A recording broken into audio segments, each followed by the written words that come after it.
Votre rendez-vous avec Crédit Mutuel Arkea. De nouveaux liens pour changer demain.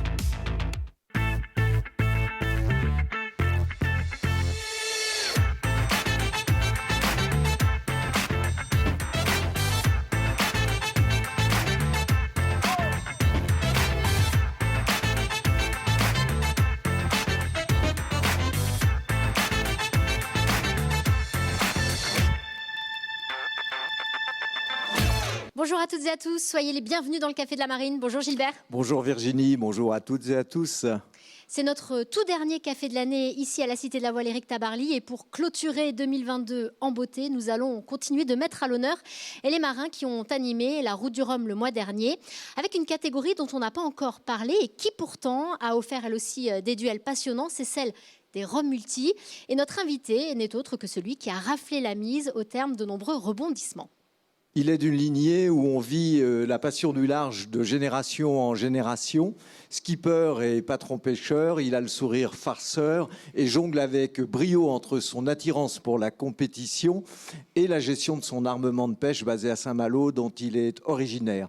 4e en 2006, il s'offre pour la première fois de sa carrière la Route du Rhum, cette transat mythique. Loïc Escoffier est avec nous. Bonjour. Bonjour Loïc. Bonjour à tous, merci. Bienvenue. Merci. Alors comment ça se passe le retour à Saint-Malo, Loïc? Est-ce que tu as déjà repris ton activité de pêche ou est-ce que tu t'accordes un petit peu de repos après cette Route du Rhum? Non. Pour l'instant, il n'y a pas de repos. J'ai récupéré les rênes de l'armement une dizaine d'heures après avoir franchi la ligne d'arrivée.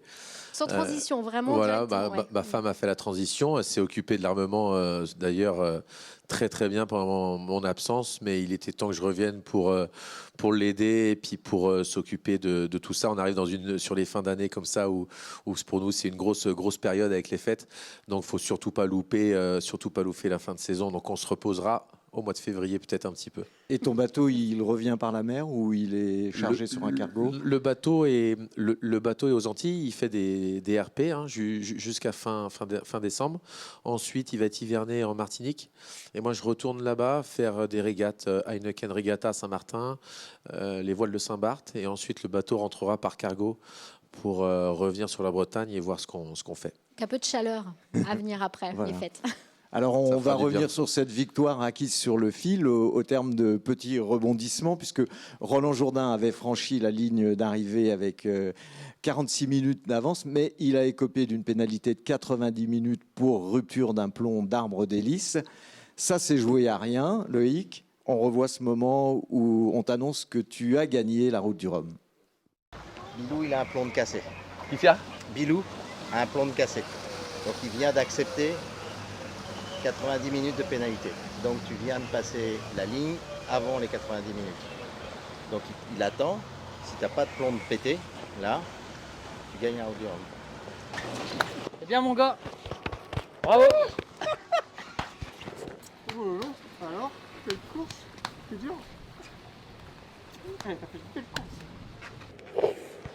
Mais Bibiou il a un plomb pété. Bon. Si on gagne. Voilà, c'est beau ça. Ah, c'est très bien. La première course connue. Moi, c'est bien. Tu rentres d'abord et donc comme tu es arrivé avant les 90 minutes. Ok. Donc on est. Ah bah vous avez gagné. Oh là là. Number one.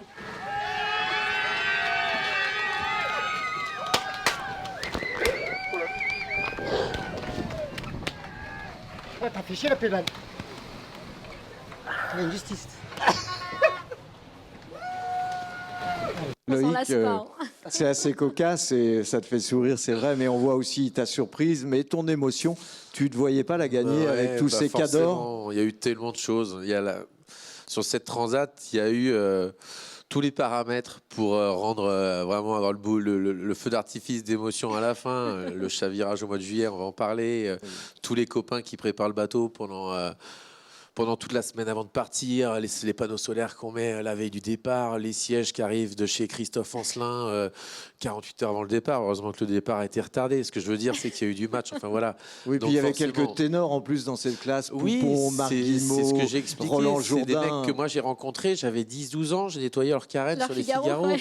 pour faire un petit Quand peu ton d'argent père- avec quand ton Kevin. père la Donc, faisait, Kevin quoi. faisait les bulbes parce qu'il était déjà plus courageux et plus costaud. Moi, je faisais les ligues de flottaison. Mais ce que je veux dire, c'est que c'est des personnes que j'ai côtoyées pendant 4 ans à suivre. Parce que papa a fait 4 Figaro, après il en a fait Exact, un, mais ouais. après, mais pendant 4 ans à suivre, où on suivait toutes les étapes. C'est votre colo Donc, de je faisais les vacances. régates de clôture avec Franck Camas, Kevin naviguait avec Marc Guillemot. Enfin, on leur faisait, voilà, c'est des mecs qu'on a côtoyés. Philippe Poupon, j'ai barré son bateau au départ de Riron sur sa 3e victoire. S'il gagne son 3e Figaro, c'est un peu grâce à moi parce il avait oublié d'émarger. Il avait oublié d'émarger. C'est moi qui ai pris le bateau sous voile parce qu'il n'y avait pas de moteur. Hein. Et puis il est retourné avec le Zodiac émargé. Je me suis retrouvé à 12 ans en solitaire sur Fleury-Michon à Riron, en train de faire des allers-retours. Et je suis tombé nez à nez avec mon père il me dit mais qu'est-ce que tu fais sur... Enfin voilà, je veux dire. C'est dit, il a volé un bateau. Ça fait de Tout ça- sacrés souvenirs. Tout ça, ouais. bah oui, oui, et se retrouver dans la même catégorie qu'eux. Donc au départ, j'y allais, l'objectif c'était un podium. Ouais. Hein, c'est vrai, je ton m'étais un objectif, peu avancé quand on me posait la question parce que je pensais en être capable et puis Il y avait voilà. des ambitions quand même. Il y avait des ambitions, mais de là à gagner avec tout ce qui s'est passé, c'est vrai que voilà, ça amène beaucoup d'émotions. Et alors, il y en a eu des pétages de plomb, si on peut dire, parce que tu avais eu aussi une pénalité, quand même, il faut le rappeler, 3 heures de pénalité, toi aussi. Tu disais c'est la punition, mais tu le prenais avec beaucoup de philosophie à ce moment-là. On va regarder justement ces images. Bon, nous voilà en cage. Quand je dis en cage, voilà, on est en punition. On est en punition sur l'Audi. Quand je dis punition, c'est la pénalité de 3 heures pour les plombs qu'on pas tenus sur l'arbre d'hélice bâbord et tribord. Voilà. Toujours dit qu'il faut faire ces 3 heures. Là, c'est pas la question. Il faut faire ces 3 heures. Donc là, je vais me reposer. Et ensuite, je me réveille 45 minutes avant. On fait config de voile, matossage. Et puis, on va essayer d'aller récupérer Bilou et de ne pas se faire récupérer par Marc.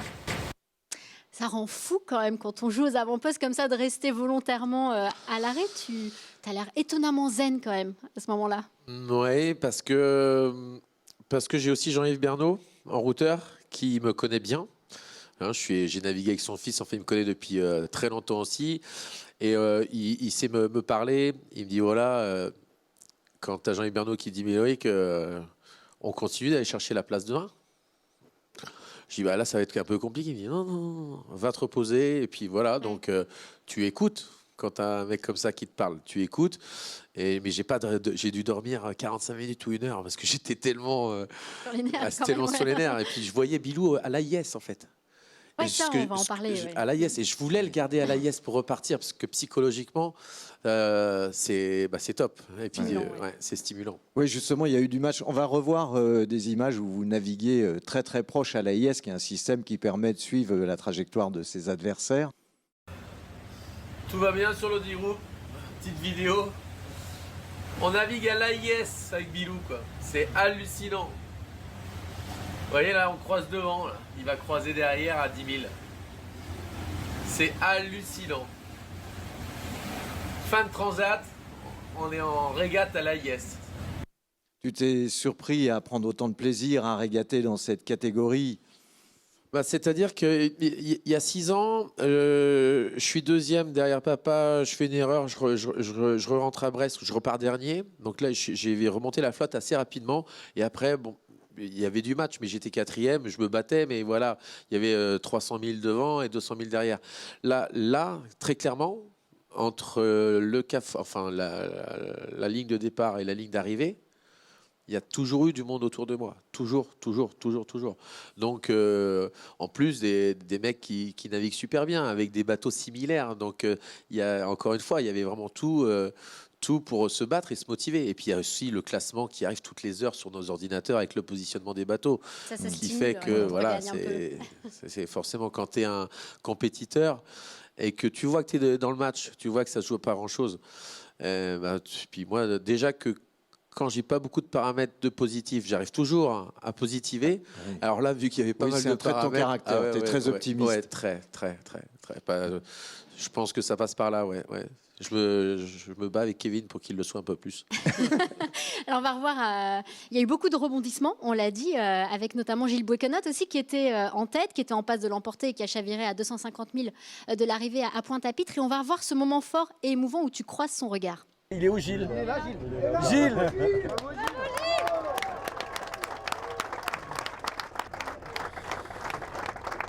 Parce que c'est lui qui devait gagner, quoi, clairement. Hein.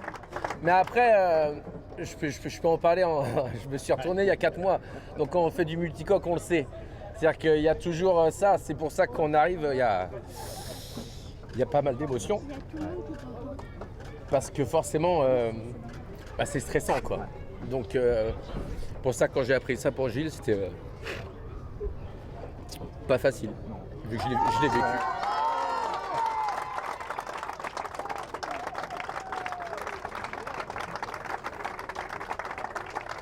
Ah, t'es super ému, Loïc, et même en revoyant ces images, on a le sentiment que ça te remue encore un peu. Forcément, forcément, c'est des choses qui marquent. Un chavirage, c'est pas anodin, que ce soit sur n'importe quel bateau. Donc oui, moi je me suis, quand je l'ai appris, quand le cross m'a appelé, j'ai pas eu l'ombre d'un moment où j'étais content. Ce que je veux dire, c'est que j'ai même pas été bien pendant 2-3 heures. Vraiment. Oui. Et parce que tu as vécu Il y a une un vraie chavirage, tu le solidarité. répètes d'ailleurs, 4 mois c'était avant, sur la Dream Cup. j'étais en tête de la Dream Cup. On va Avec voir ces Gilles, images, hein. avec Marc Guillemot, avec Brio Maisonneuve aussi derrière, mais j'étais en tête et je me suis retourné. Ouais. On voit ces images, et c'était compromis du coup. Déjà, c'était une victoire en soi finalement d'être au départ de cette Mais Route oui, du Rhum. c'est ça aussi, c'est ce que j'ai pas dit tout à l'heure. C'est-à-dire que déjà là, quand tu attends 7 heures l'hélico et que le premier hélico n'arrive pas à te récupérer, donc il rentre. Donc tu dis bon, il veut pas, ok, et que le deuxième lui il y arrive, là tu es dans la chambre d'hôtel à Cork, et là tu revois tout, donc tu n'as plus de bateau, tu sais pas, tu t'en veux parce que le bateau est neuf, tout le monde a. C'était une course qualificative. Mon papa me l'a dit au passage du Fast-Net, Kevin me l'a dit, et je me suis fait piéger, voilà. Alors Je me suis fait piéger. Loïc, justement, est-ce que cette mésaventure, parce que le challenge a été réussi, être sur la ligne de départ, est-ce que cette mésaventure, ça t'a incité à lever le pied, à naviguer un petit peu, sinon avec le frein à main, mais il y avait du stress dans cette transat? Ce chavirage a fait qu'on gagne la Route du Rhum. Ça, j'en suis persuadé. Parce que tu en as tiré des... Forcément, forcément. C'est-à-dire que ma manière de naviguer était différente.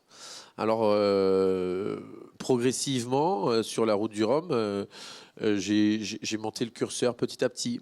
Je me suis pas affolé. Mais il fallait rester au contact. Mais à partir du moment où je crois que mon plus mauvais classement, mais bon, c'est quand on part dans le sud, là, ça doit être 6e ou 7e. Mais après, je voyais que sur mes vitesses moyennes, c'est ça que je regardais. Et je savais qu'une fois qu'on allait être au portant, je sais régler un catamaran, je sais aller vite au portant, et voilà, je voulais juste pas me faire distancer auprès. La trajectoire, elle était belle, ça, Jean-Yves, et puis on a bien travaillé tous les deux ensemble. Sur les premiers fronts, je l'ai vraiment écouté. Après, c'était plus, il me donnait des caps, et puis c'est plus moi qui jouais les bascules dans les alizés selon les grains. Mais voilà, c'est-à-dire que j'ai voulu rester au contact, mais j'étais pas tant sur la pédale de frein que ça. C'est juste de ma façon de naviguer. C'est-à-dire que voilà, j'étais vraiment avec les coudes dans la main en permanence. Toujours, toujours sur le je pense que je l'ai gagné aussi la nuit. C'est vraiment la nuit où j'ai fait la différence. Alors, compte tenu justement de cette fortune de mer, cette victoire, elle est quand même très très belle. Qu'est-ce que tu retiens d'une manière générale de cette Route du Rhum? Ce que je retiens, ça va être un peu bateau, mais c'est ce que j'ai dit à mes enfants, faut rien lâcher. Rien lâcher, que ce soit au mois de juillet, que ce soit au mois d'août, que ce soit au mois de septembre, là, quand c'est compliqué. Au mois d'août, on sait que la France, beaucoup de pays sont paralysés au mois d'août. Puis quand on voit le bateau, les travaux qui ont du mal à avancer. Et ça, c'est un trait de caractère chez les Escoffiers. Ouais, on a été élevé comme ça. C'est-à-dire que c'était pas élevé à la dure, mais c'est-à-dire que voilà, faut aller chercher quand on veut quelque chose, on nous le donne pas, faut aller le chercher. Et à la pêche, faut avoir ce trait de caractère-là aussi, parce que si tu lâches, t'entreprends pas. Et puis si tu veux te développer, tu le fais pas. Et puis quand il y a 40 nœuds de vent, tu vas pas en mer. Quand il y a 50 nœuds, tu y vas encore moins. Et puis il faut que tu arrêtes la pêche en fait. Donc voilà, c'est ce que je retiens, c'est que vraiment là aujourd'hui, cette Route du Rhum là, c'est parce qu'on n'a pas lâché. Alors tu disais c'est un trait de caractère aussi familial. Tu as fait quelques transats avec ton père Franck-Yves. Qu'est-ce qu'il t'a enseigné? Il taquinait un peu à l'arrivée. On le voyait te dire ouais t'as fait 2-3 erreurs, etc. Est-ce qu'il est très exigeant et qu'est-ce qu'il t'a apporté, enseigné dans les navigations? Il est exigeant. Oui, hein, c'est vrai que le canal des Saintes, j'ai un peu tricoté à l'envers et il a su me le dire à l'arrivée. Mais bon, il était super fier et il me l'a dit d'ailleurs. Et il me l'a dit. Mais ce qui nous a vraiment, alors moi, c'est vraiment je pense que ce qui nous a transmis. Enfin, moi, ce qui m'a transmis. Parce que il y a un parallèle avec la voile et la pêche, c'est vraiment cette manière d'appréhender la mer, de se sentir, et encore plus dans le mauvais temps. C'est-à-dire que ça va à la pêche et à la voile. Je pense que j'ai eu mes moyennes qui étaient vraiment bonnes la nuit et que j'ai réussi à recoller et voire même à prendre un cran, c'était la nuit, c'est parce que j'ai 20 ans de pêche derrière moi. C'est-à-dire que c'est cette capacité à se sentir bien en mer la nuit, qu'il fasse mauvais, mais principalement quand il fait mauvais. Je pense que là, ça crée une petite différence avec des personnes qui ont passé moins de temps en mer la nuit, je pense. Donc c'est ça que Franck-Yves nous a inculqué. Et puis de se battre, faire les choses correctement, mais à fond. Voilà. Faites ce que vous voulez, mais faites-le bien. Alors avec ton frère Kevin, vous êtes très proches, très complices, assez différents aussi.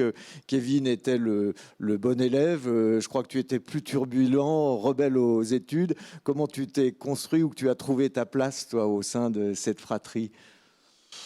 Bah, c'était assez simple, hein. Dès la quatrième, on a acheté l'éponge avec mes parents. Et puis moi, je voulais faire la pêche. Donc Kevin, lui, est parti faire ses études à Paris. Et puis moi, mon père m'a dit, tu veux vraiment faire la pêche? Et ben, on va te demander une dérogation. Tu vas passer tes diplômes. Donc là, j'ai sauté une classe. Très jeune, oui. Très jeune. J'ai passé mes diplômes et j'étais le plus jeune patron en France à 19 ans. C'est vrai, Normalement, il n'y a pas le droit d'être patron encore aujourd'hui Exact. en France avant 21 ans. Et j'ai eu une dérogation et j'ai été patron. Donc j'ai dès l'âge de 19 ans et j'étais armateur dès l'âge de 25-26 ans, co-armateur avec mes parents. Aujourd'hui, j'ai tout racheté. Tu as On a racheté développé en 2016 avec ma femme 2016, Alizée. Et on a développé, voilà. On a développé l'armement. Voilà. On va revenir sur ce métier. À l'âge de 23 ans, tu avais déjà disputé une route du Rhum. Tu avais terminé 4e en 2006. C'était déjà une super belle place. Qu'est-ce que tu gardes en mémoire de cette première route du Rhum? Et puis, qu'est-ce que cette victoire-là t'apporte sur le plan très personnel? Alors, ce que je garde, c'est toujours l'envie, toujours l'envie d'y retourner. C'est-à-dire qu'on m'a posé la question en 2006, et puis je leur ai dit, 48 heures après, j'étais retourné, parce qu'à l'époque, j'étais pas armateur, hein, donc c'était pas de question que je fasse la fête trop longtemps en Guadeloupe. Donc papa et maman m'ont remis dans un avion, et c'était le deal d'ailleurs. Ton père avait gagné, parce qu'il d'ailleurs, il m'avait amené la route du Rhum sur un plateau. Donc voilà. Elle est retournée bosser derrière. Bah oui, et puis voilà, mais c'est que j'ai toujours envie d'y retourner. D'ailleurs, J'ai toujours envie d'y retourner. D'ailleurs, tu as terminé 2e de la Transat Jacques Vabre en 2011. Oui, avec Loïc C'était Féquet. avec Loïc Féquet. Sur Donc, Transat, pas facile aussi. voilà, Ouais. ça veut dire que le virus de la course au large, il reprend quand même de façon très régulière, Loïc. Bah, là, je ne pensais pas y retourner sur cette route du Rhum. Là, hein. C'était vraiment Alexis et Elodie Group qui m'ont. Voilà, qui sont venus Alexis qui est venu me voir et qui m'a proposé. Et c'est quand même, je dois être le seul à pas avoir cherché d'argent sur les 138 partants. C'est une super opportunité chance, qui s'est une présentée, chance ouais. incroyable d'avoir quelqu'un qui vient de voir et qui est un ami proche qui dit, tu veux pas aller faire la route du Rhum sur un bateau neuf? C'est quand même un truc de fou. Ça se refuse pas. Voilà. Alors, tu as évoqué justement tes débuts dans la pêche, l'apprentissage, parce qu'à 15 ans, tu es parti en stage en Hollande et puis tu es allé faire des marées dans le Nord-Écosse. C'était un apprentissage à la dure. Oui, ça m'a fait beaucoup de bien. Ça m'a fait énormément de bien. C'est-à-dire que, en effet, j'étais turbulent, je faisais pas mal de bêtises. Et puis, les 2-3 seuls bouquins que j'avais lus, c'était les bouquins sur les Terre-Neuve.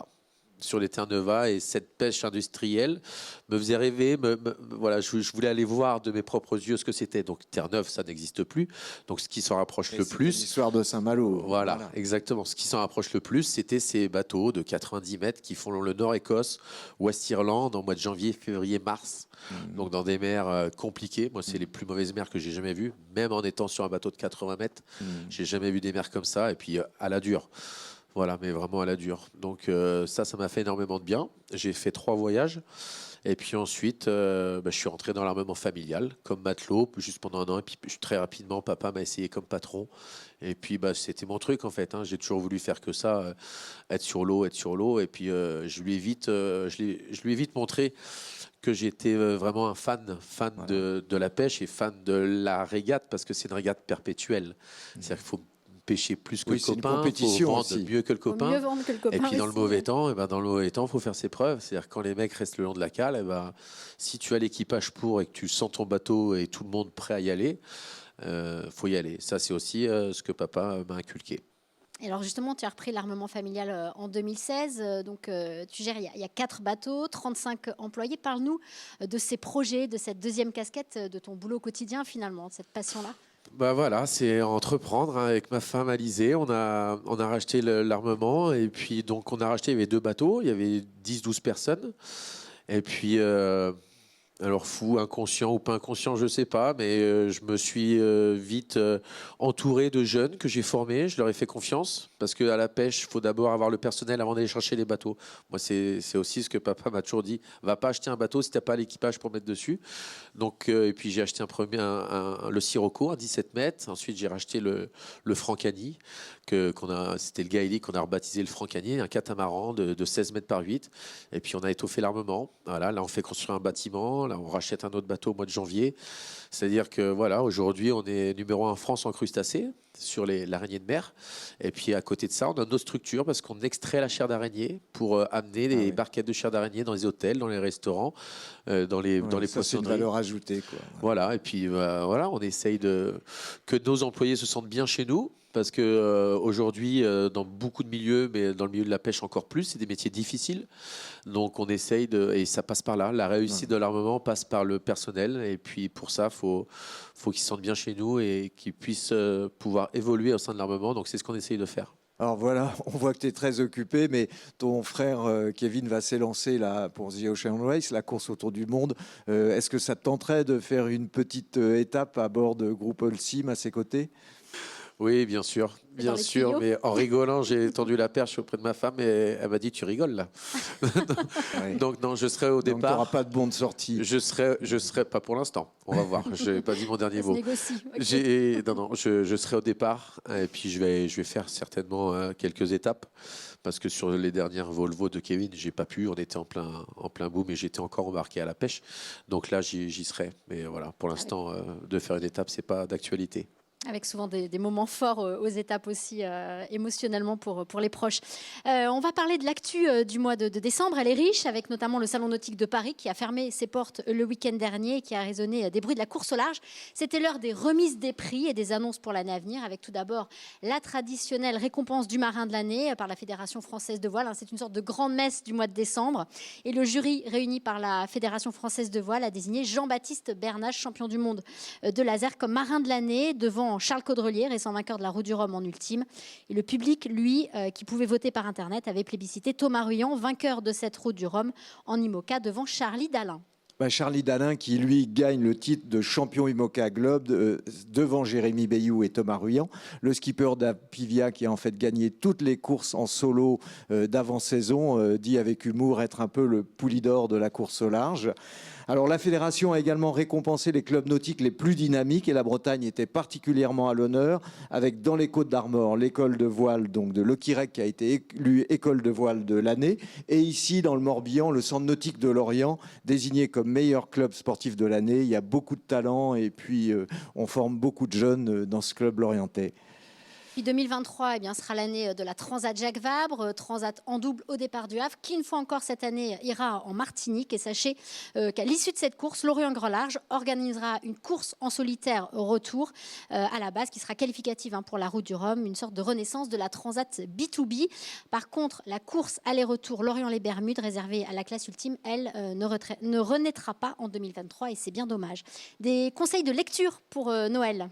Oui, Virginie, 2 petits livres à glisser sous le sapin. D'abord, Le goût de la vie de Pierre Meillat. 27 ans après avoir disputé sa première Mini Transat en 93, il y est revenu. Pierre Meillat a relevé et réussi ce challenge de traverser l'Atlantique en solitaire et en course sur un petit bateau de 6,50 m. C'est l'histoire d'une tranche de vie, ce livre émaillé de beaucoup d'anecdotes, de réflexions personnelles. Alors je vous le recommande. C'est en ligne pour l'instant, mais ce sera chez tous les bons libraires à partir de fin janvier ou février. Et puis dans un autre registre, Carène 2, un superbe livre de photos signé par Erwan Le Bourdet. Il est à la fois photographe mais aussi peintre officiel de la marine. Son regard original sur les carènes anciennes ou contemporaines est une déclaration d'amour à la mer et au bateau. C'est édité par Odyssée. Voilà des petits projets de fête de fin d'année, Loïc. Beaucoup de travail, hein, j'ai l'impression. Oui, réussir à vendre toutes nos araignées correctement. Et puis non, que les fêtes se passent bien. Et puis profiter de la famille. Voilà, des enfants, de ma femme. Et puis savourer cette victoire. Oui, alors voilà. c'est déjà loin, là, le fait d'être avec vous. C'est vrai que ça. Voilà.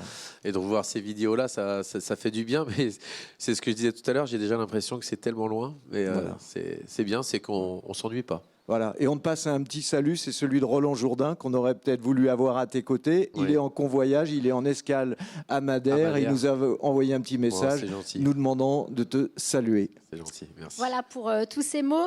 Merci beaucoup Loïc d'avoir été avec nous. Merci à tous vous qui nous suivez. Merci à Arnaud Motin et Erwan Le Tacon à la réalisation. Passez d'excellentes fêtes de fin d'année, profitez de vos proches, abusez des bonnes choses et puis nous on se retrouve en 2023. Bye bye. Bye bye. Au revoir.